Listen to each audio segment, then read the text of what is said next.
Good afternoon, students. So, in the last week, we started with air and air pollution. So, we have seen that air is the immediate environment of a man. It has a functions like life-giving oxygen. Human body is cooled by air contact. Special senses of hearing and smell function through air transmitted stimuli. Also, disease agents conveying by air. So, we have seen this. Human being required continuous supply of 10 to 20 m cube per day air. So we have seen the composition of air. It is made up of nitrogen, which is 78.1%, oxygen 20.93%, carbon dioxide 0.03%, and other gases like argon, neon, krypton, xenon, helium, and some water vapors, traces of ammonia, suspended matters such as dust, bacteria, spores, vegetative debris. So these are composition of air.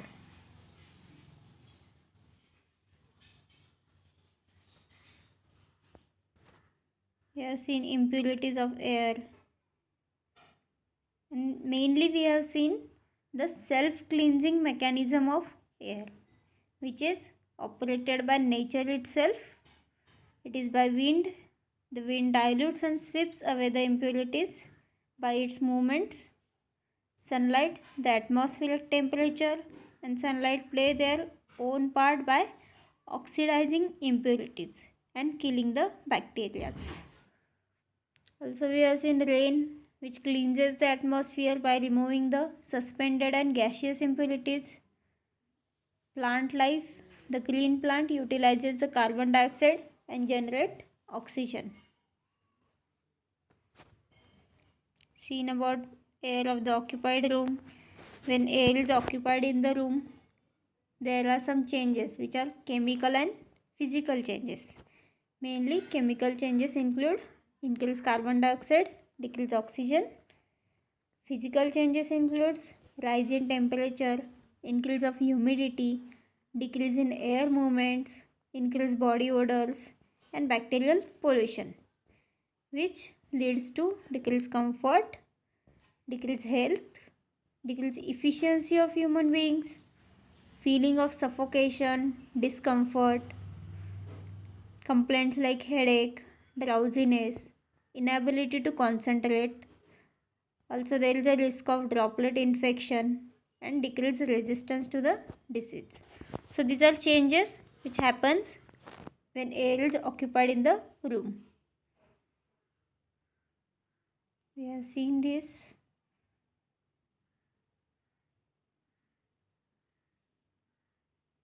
Also, we have seen what is discomfort.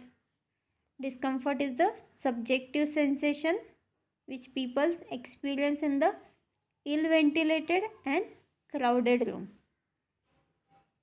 Mainly it is due to the physical changes which occurs in the occupied room.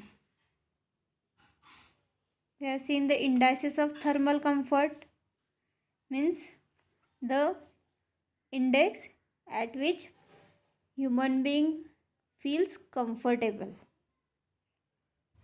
So initially they feel that air temperature is the best index, but it is not.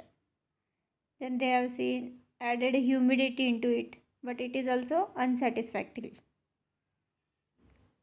Then they combine air temperature, humidity, and air movement. All these combined, they have expressed it as cooling power of the air. The cooling power is measured by Carter thermometer, but it is also not so reliable. So they have taken the effective temperature, which includes effect of temperature, humidity, movement, which is on the sensation of warmth and cold felt by human body. So in this also they have modified and given final thermal index, that is corrected effective temperature. So it is mostly useful. It includes air temperature, velocity, humidity, and mean radiant heat. Then we have seen McArdle's maximum allowable sweat rate, that is P4SR, which is predicted 4-hour sweat rate. And we have seen what is comfort zone, given the definition. Comfortable thermal conditions are those under which person can maintain normal balance between production and loss of heat at normal body temperature and without sweating. We have seen some indices. Then we have started with air pollution. What is air pollution? So pollution is the inescapable consequence of presence of man and his activities. So we have seen the definition of air pollution. Very important. The presence of atmospheric substances, for example gases, mixture of gases, particulated matter, which are generated by activities of man in a concentration that interfere with human health, safety, or comfort, or they are injurious to vegetations and animals and other environmental media, which resulting in chemicals which enters in the food chain or being present in a drinking water, and all they are by constituting additional source of human exposure. This is the definition of air pollution. In that we have seen some basic definitions like air pollutants, primary air pollutants, secondary air pollutants, gaseous air pollutants, particulate air pollutants. Then we have seen about local scale, urban scale, regional scale, hemispheric and global scales. Then we have seen sources of air pollutions like from automobiles, industries, domestic sources, tobacco smoke, and some miscellaneous sources. Also we have seen about meteorological factors like topography, air movements, climate. Then we started with air pollutants, which will continue today. So more than 100 substances which pollute air have been identified. We have seen these names. So we'll see about some common air pollutants like volatile organic compounds, sulfur dioxide, nitrogen dioxide, carbon monoxide, ground level ozone, and particulate matter. So we'll see one by one. So first one is carbon monoxide. So carbon monoxide is one of the most common and widely distributed air pollutants. So main component is carbon monoxide. It is the product of incomplete combustion of carbon. Incomplete combustion of carbon containing materials such as automobiles, industrial processes, heating facilities, and incinerators. So it is the product of incomplete combustion of carbon containing materials such as automobiles, industrial processes, heating facilities, and incinerators. So estimates of man-made carbon monoxide emission vary from 350 to 600 million tons per annum. There are some widespread natural, non-biological and biological sources also identified.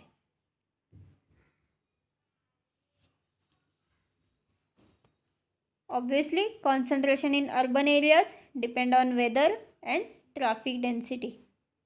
It varies with density of petrol powered vehicles, and most cities have carbon monoxide peak levels that coincide with morning and evening rush hours. Variation in these levels are also influenced by topography, like high mountains. We have seen the effect of topography on pollution. So if there is high mountains, air cannot pass through that and pollutants remain in that place only.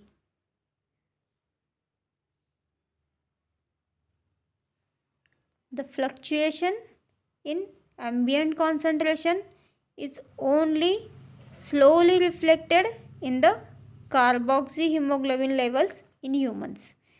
Means carbon monoxide plus hemoglobin, which leads to carboxyhemoglobin. When carbon monoxide enters in our body, it forms compound with hemoglobin and it forms carboxyhemoglobin, which mainly takes 4 to 12 hours approximate. So this environmental concentration tend to be expressed in terms of 8-hour average concentration. So 4 to 12 hours average निकाला उसका 8 hour. So it is expressed in terms of 8-hour average concentration of carbon monoxide. Then second air pollutant, it is sulfur dioxide. It is one of the several forms in which sulfur exists in air. The other forms of sulfur like H2S, H2SO4 and sulfate salts. So sulfur dioxide is SO2 is a colorless gas with sharp odor, which results from combustion of sulfur containing fossil fuel, the smelting of sulfur containing ores and other industrial processes. Also domestic fires, power generation and motor vehicles also produced emissions containing sulfur dioxide. So sulfur dioxide is a colorless gas with sharp odor, which results from combustion of sulfur containing fossil fuels, smelting of sulfur containing ores and other industrial processes. It also produced from domestic fires, power generation and motor vehicles. So sulfur dioxide can affect the respiratory system and the function of lungs, and it also causes irritation of eyes. So sulfur dioxide causes mainly it affects on respiratory system. It hampers the function of lungs and also causes irritation of eyes.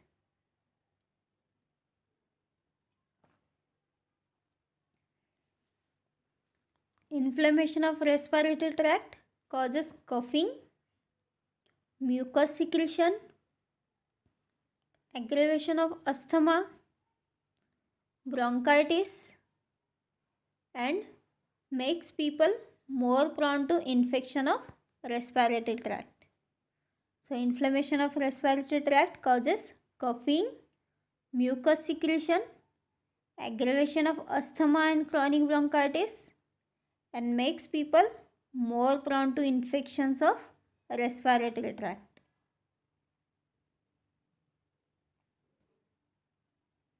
hospital admissions for cardiac disease and mortality increase on days with higher SO2 levels. Means the day on which the sulfur dioxide content is high, on that day the hospital admission for cardiac disease and also mortality is increased. When SO2 combines with water, it forms sulfuric acid. So this is the main component of acid rain, which causes deforestation. So main component which is responsible for acid rain, it is sulfur dioxide. Sulfur dioxide concentration of 500 μg per m cube should not be exceeded over average periods of 10 minutes duration. So it should not exceed 500 microgram per m cube.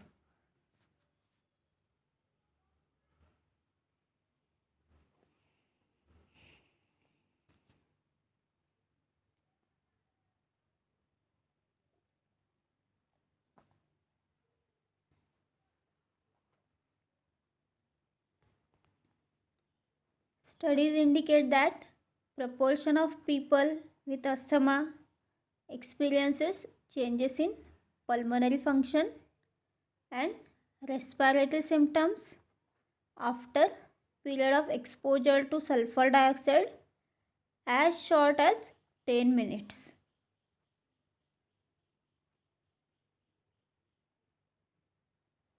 So within 10 minutes the asthma can aggravate. The revision of 24 hours guideline for SO2 from 125 to 200 microgram per m cube is based on health effects known to be associated with much lower levels of SO2 than previously believed. Means initially they have given the range of 500 μg per m cube SO2, but they have, by the research, they come to a conclusion that even 125 to 200 microgram per m cube sulfur dioxide is also responsible for adverse health effects, mainly respiratory symptoms. So it should be lower than 125 to 200 microgram per m cube.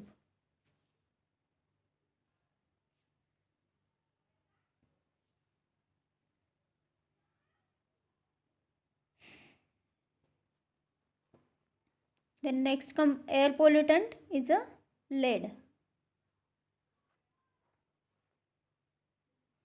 The combustion of alkyl lead additives in motor fuels accounts for major part of all lead emissions into the atmosphere.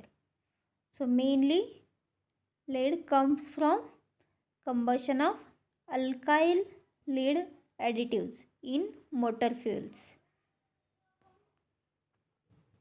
An estimated 80 to 90% of lead in ambient air derives from combustion of leaded petrol.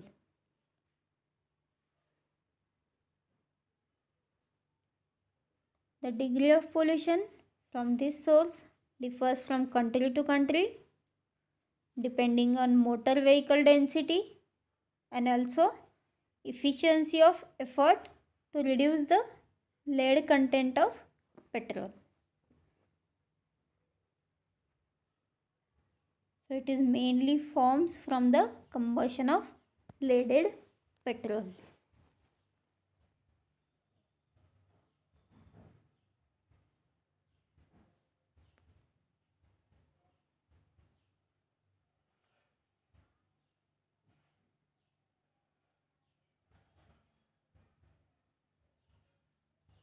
Children up to 6 years of age are at increased risk for lead exposure as well as for adverse health effects. So children up to 6 years of age are at increased risk for lead exposure as well as adverse health effects. Why? Because children have behavior characteristic like outdoor activity which increase the risk of lead exposure. Also, the blood-brain barrier is not fully developed in young children.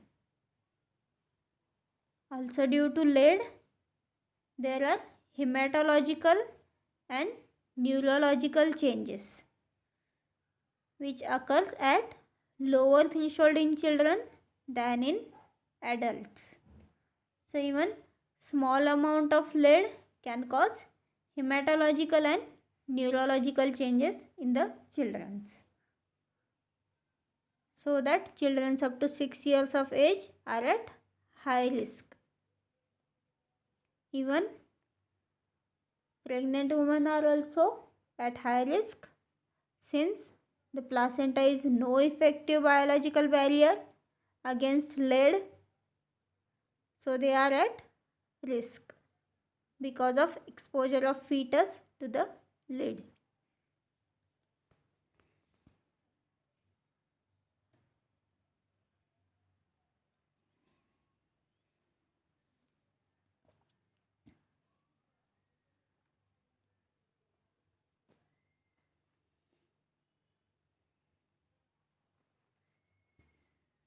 The next component, next air pollutant is carbon dioxide. So main source of carbon dioxide is a human being. This is not commonly regarded as air pollutant, although man generates enormous amount of it. Also it is produced due to combustion process using coal, oil and gas. Also it is not indicated as air pollutant because it is the natural constituent of air. But it is if it is in high amount, then it is labeled as a air pollutant.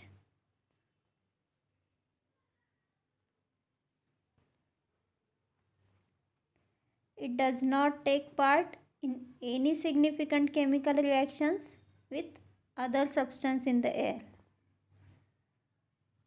However, its global concentration is rising above the natural level by an amount that could increase global temperature, which is enough to affect climate.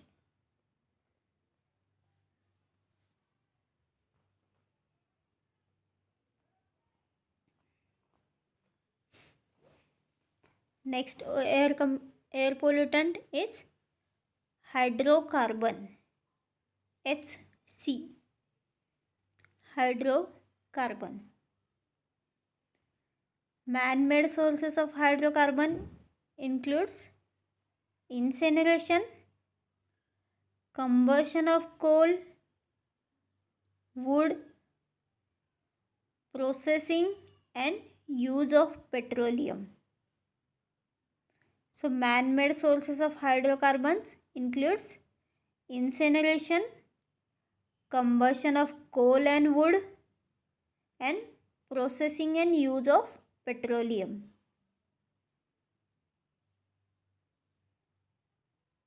Hydrocarbons exerts their pollutant action by taking part in the chemical reaction that causes photochemical smog. I told you what is smog? Smoke plus fog. So hydrocarbon exerts their pollutant action by taking part in the chemical reactions that causes photochemical smog.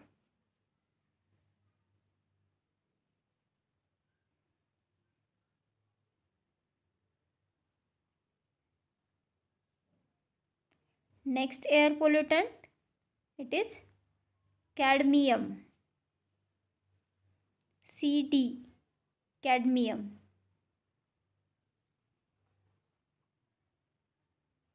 The steel industry, waste incineration, volcanic action, and zinc production seem to account for largest emission of cadmium. So where it is produced?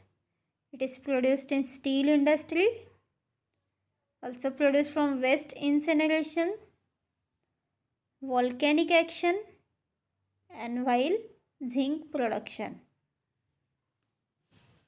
Mainly incineration is increasingly chosen as a method of refuse disposal in European countries. So in European countries, cadmium is found in more amount. This source of atmospheric cadmium pollution is of growing concern.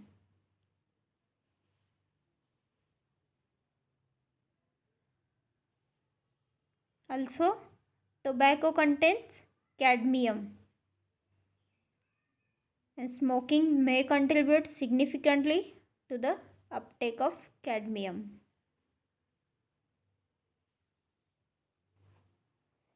Cigarette may contain from 0.5 to 3 microgram cadmium per gram of tobacco, depending on country of origin. So cigarette contains 0.5 to 3 microgram cadmium per gram of tobacco.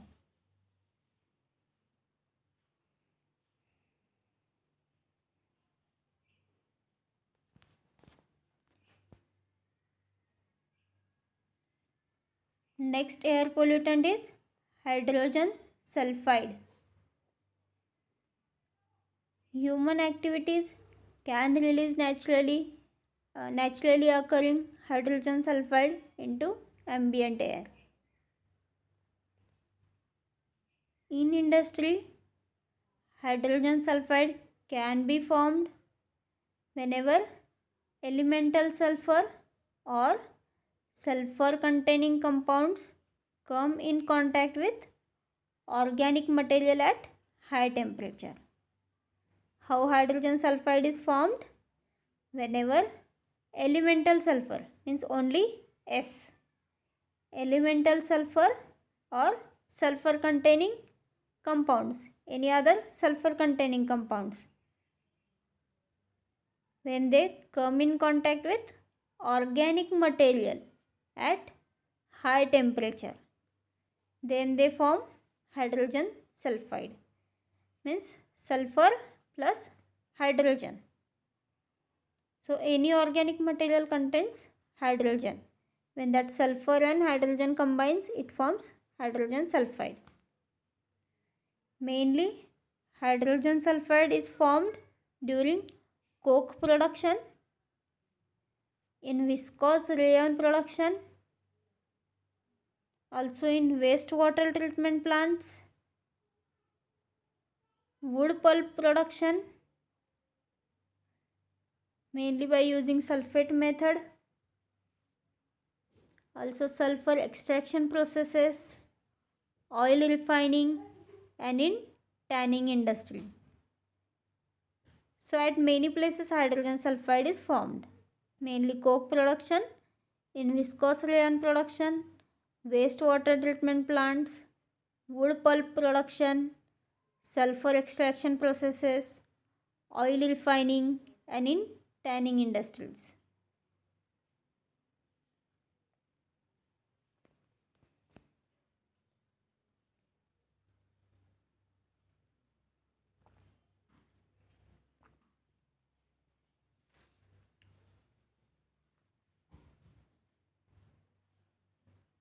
Hydrogen sulfide is the main toxic substance involved in livestock rearing system with liquid manure storage. The first noticeable effect of hydrogen sulfide at low concentration is its unpleasant odor. Odor is due to sulfur content. So mainly noticeable effect is, first effect is unpleasant odor. Then conjunctival irritation is the next subjective symptom. So first effect seen is unpleasant odor.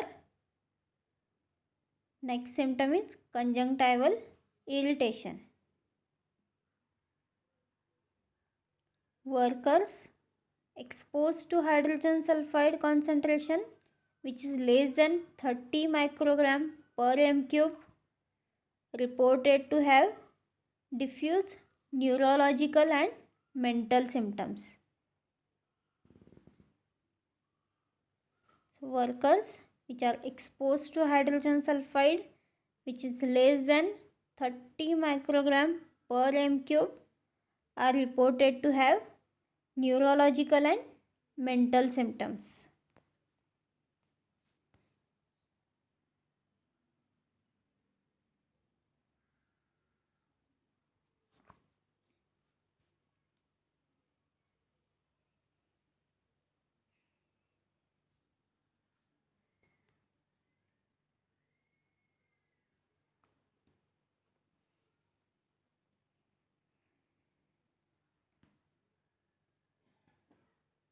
The next air pollutant is ozone.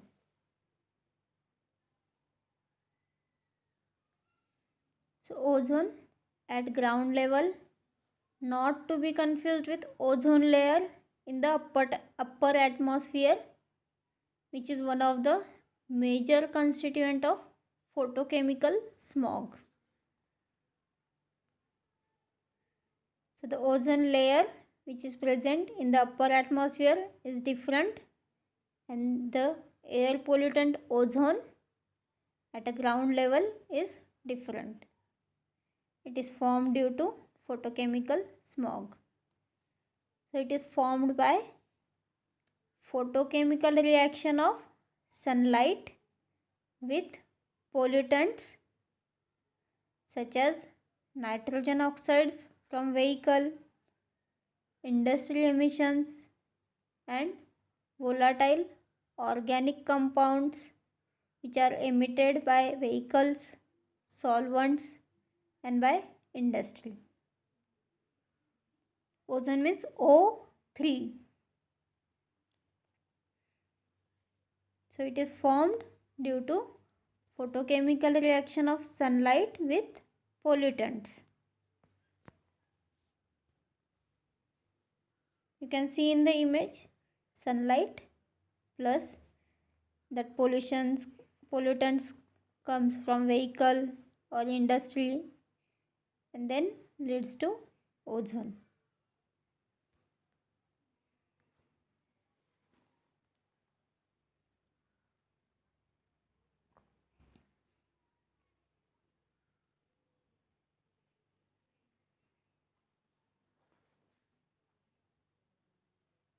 The highest level of ozone pollution occurs during periods of sunny weather.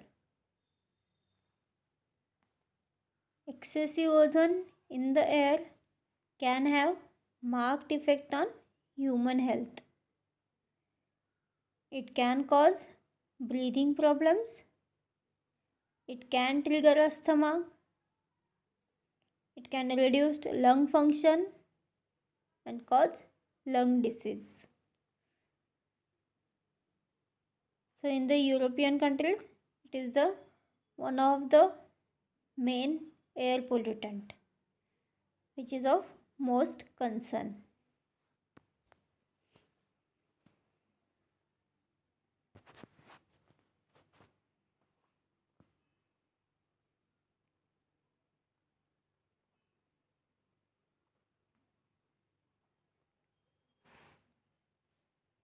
Several European studies have reported that daily mortality rises by 0.3% and that for heart disease by 0.4% per 10 microgram per m cube increase in ozone exposure.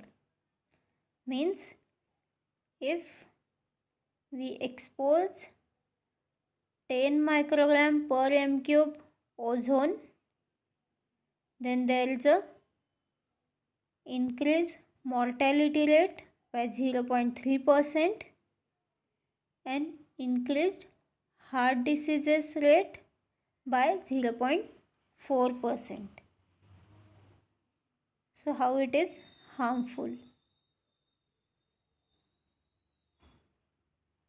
The previously recommended limit, which was fixed at 120 microgram per m cube of 8-hour means, which has been reduced to 100 microgram per m cube, which is based on recent conclusive association between daily mortality and ozone levels.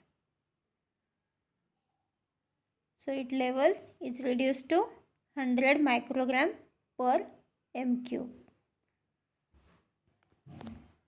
So ozone should be less than 100 microgram per m cube.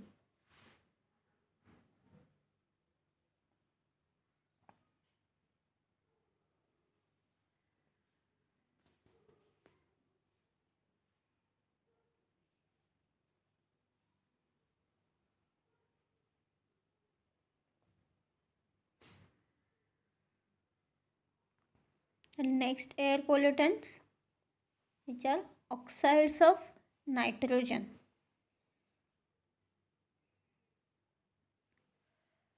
Emission of oxides of nitrogen occur predominantly in the form of nitric oxide, which comprises around 95% of nitrogen oxides from combustion source.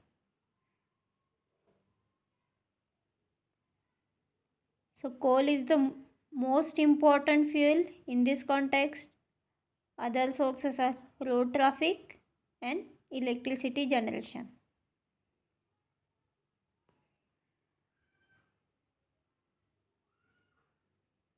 The pollutant of far greater concern in relation to human health is nitrogen dioxide.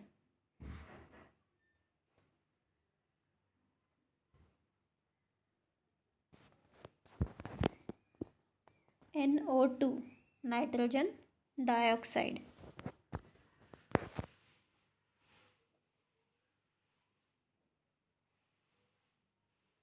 The epidemiological studies have shown that symptoms of bronchitis in asthmatic children increases in association with long-term exposure to nitrogen dioxide.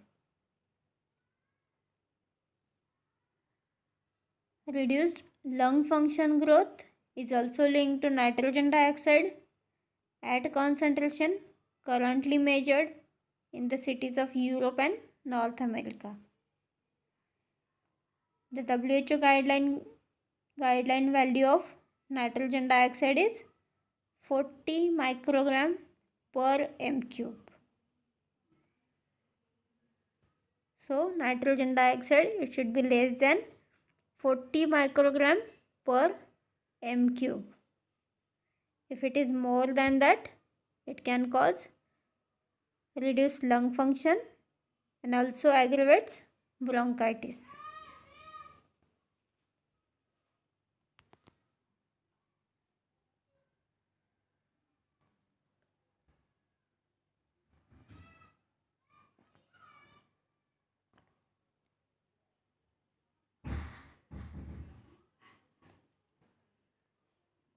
The next air pollutant is polycyclic aromatic hydrocarbons. Polycyclic aromatic hydrocarbons, that is PAH. These are the group of approximately 10,000 compounds. Some examples are benzoapyrene, that is BAP. It is very important, benzoapyrene. benzathracene, benzobifluranthine, fluranthine, and naphthalene, etc. You must heard mainly about naphthalene.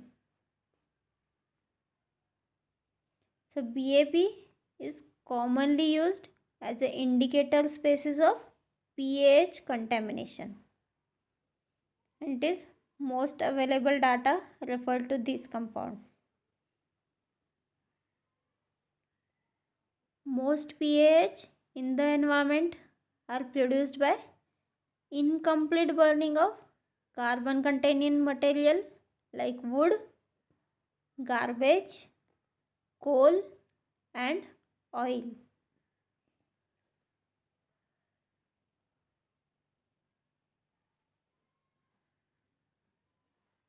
It is mainly formed due to incomplete burning of carbon containing materials like wood, garbage, coal, and oil. These are some examples, their formulas like naphthalene, chrysene, pyrene, caronene, ovalene. So hydrocarbons mainly HC, and poly means multiple. Aromatic means which has some odor, aroma. So polycyclic means multiple. You can see the formulas mainly carbon and hydrogen, C10H8, C18H12. So polycyclic, hydrogen and carbon.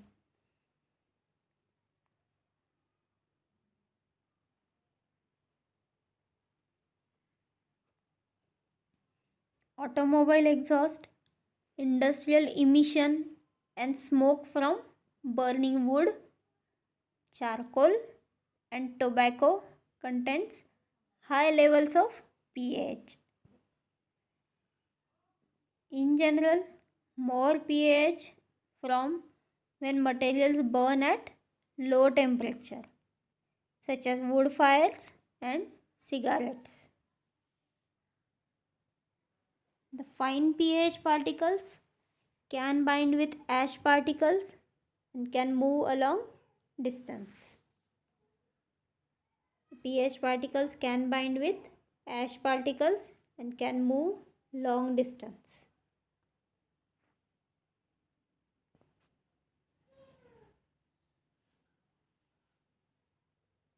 pH can also be toxic when ingested or when they come in contact with skin. Mainly these pH are used in some skin creams and in anti-dandruff shampoos. When inhaled, some pH are carcinogenic and also cause mutation, and it is also reproductive toxin. That BAP is one of the most potent carcinogen.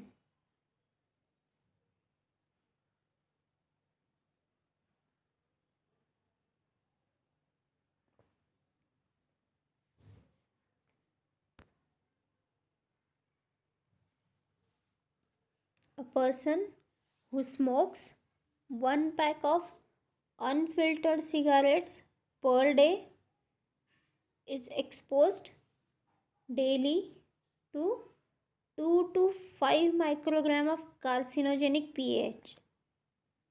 See, the person who smokes one pack of unfiltered cigarettes per day, they are exposed to 2 to 5 microgram of carcinogenic pH daily. Occupational exposure can occur through inhalation and dermal contact. So people with highest exposure are smokers, people who live with or work with smokers, roofers, road builders, and people who live near major highways or industrial areas.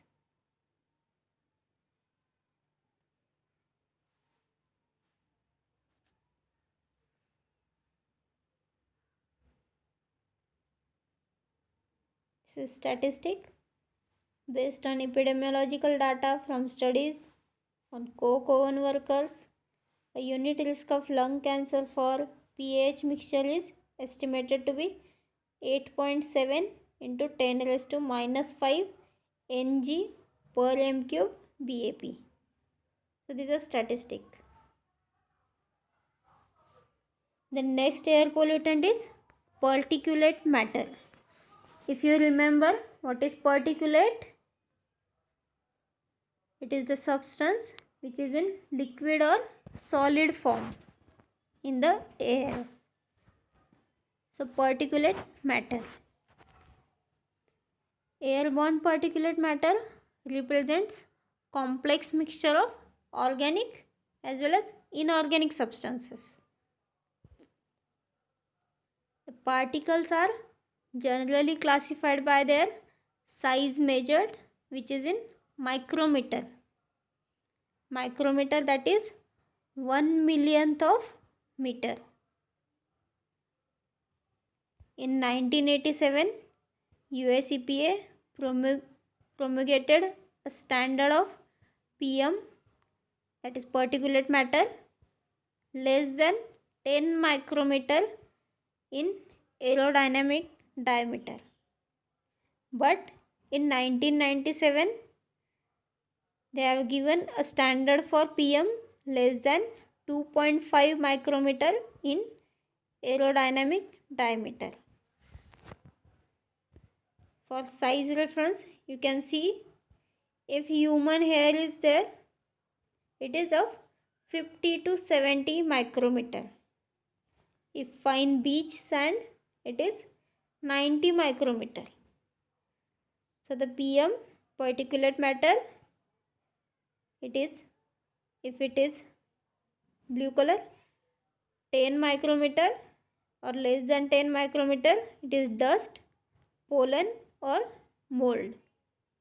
And if it is less than 2.5 micrometer, that is red one, it is combustion particles, organic compounds or metals. You can see how small it is.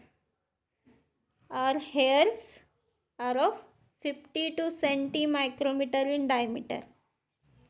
So very small, 10 micrometer and 2.5 micrometer. By definition, PM10 includes PM 2.5 plus thoracic coarse mass PM. PM10 includes those inhalable particles that are sufficiently small to penetrate the thoracic region. PM10, which includes inhalable particles that are sufficiently small to penetrate the thoracic region.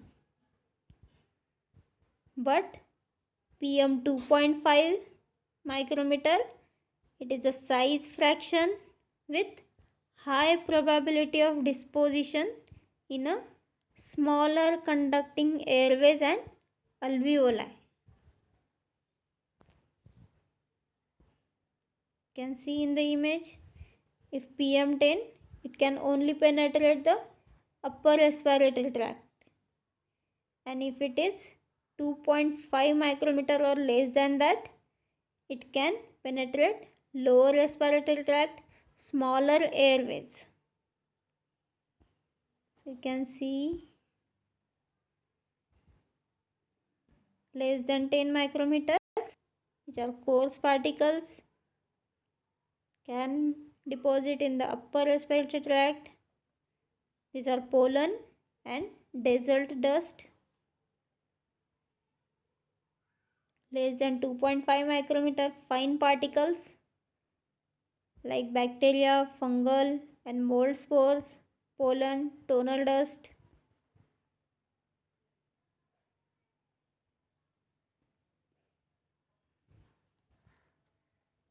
The major component of PM are sulfate, nitrates, ammonia, sodium chloride, black carbon, mineral dust and water. It consists of complex mixture of solid and liquid particles of organic as well as inorganic substances. The large particles usually contains Earth's crustal material and fugitive dust from roads and industries.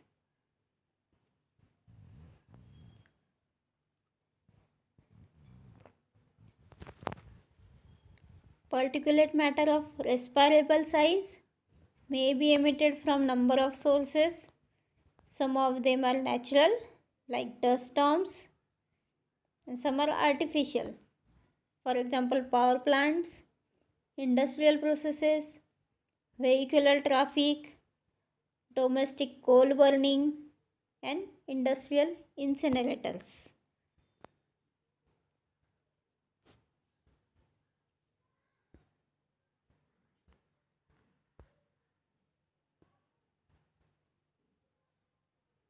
Particulate matter of diameter smaller than 2.5 microgram are more dangerous, since when inhaled they may reach the peripheral regions of bronchioles and interfere with gas exchange inside the lungs.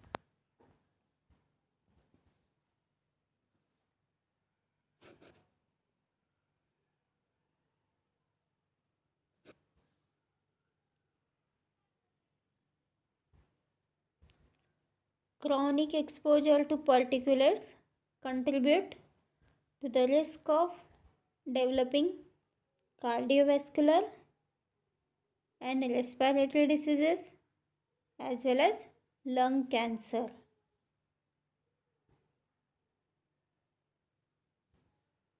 In developing countries, exposure to pollutants from indoor combustion of solid fuels on open fires or traditional stoves increases the risk of acute lower respiratory infections and associated mortality among young children. Indoor air pollution from solid fuel use is also a major risk for chronic obstructive pulmonary disease, that is COPD, and lung cancer among adults.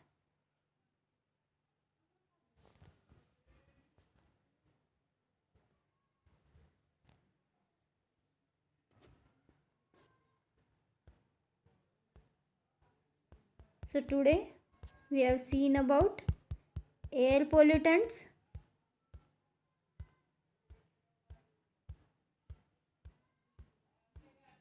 There are more than 10,000 substances which are identified, but we have seen about some important air pollutants and mainly major air pollutants, in which we have seen carbon monoxide. It is the most common and widely distributed air pollutant. It is the product of incomplete combustion of carbon containing materials.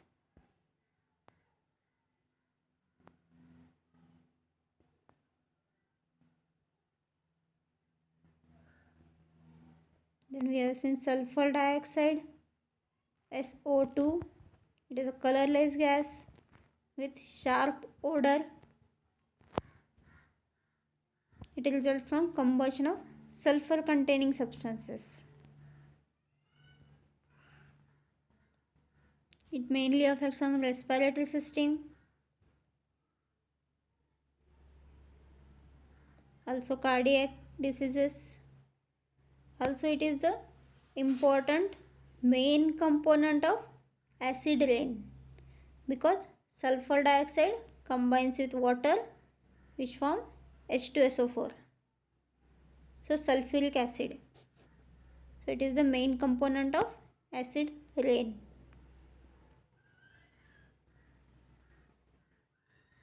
You have seen about lead. Mainly it derives from combustion of leaded petrol.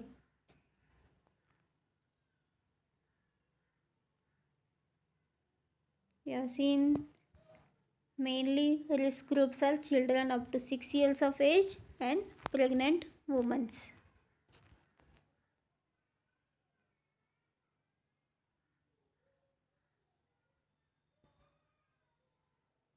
Then is carbon dioxide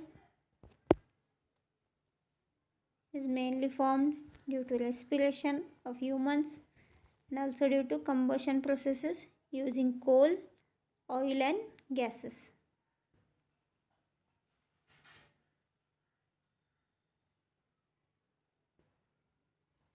And we have seen about hydrocarbons mainly formed due to hydrogen plus carbon, formed due to combustion of coal, wood, use of petroleum, incineration.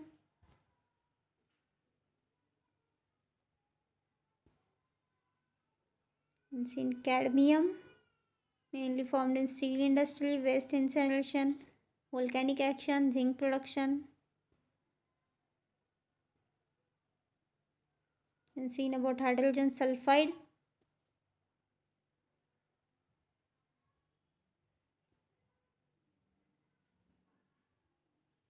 First effect is unpleasant odor and main subjective symptom is conjunctival irritation. And if it goes more than 30 microgram per m cube, it leads to neurological and mental symptoms. And we have seen about ozone. It is formed due to photochemical reaction of sunlight with pollutants.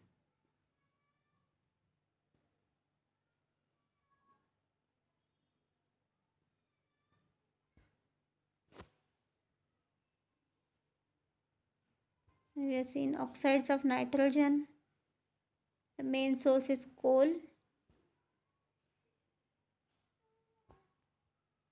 If it is more than 40 microgram per m cube, it causes reduction of lung function and also increases bronchitis. Then we have seen about polycyclic aromatic hydrocarbons, mainly benzoapyrene. It is used as an indicator species for PAH. It forms due to incomplete burning of carbon containing material like wood, garbage, coal and oil. Seen this. Then we have seen about particulate matter. It is formed due to organic as well as from inorganic substances. It may be in solid form or liquid form. The standard size we have seen, the PM less than 10 microgram and PM less than 2.5 microgram.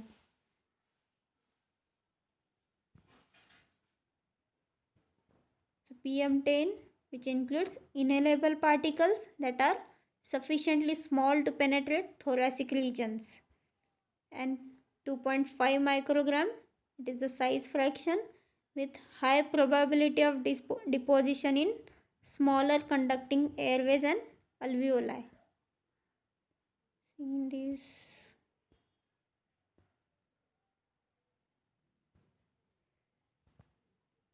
So tomorrow we'll see about indoor air pollution, health effects, health hazards of pollution and its prevention and control. Any doubt you can contact me.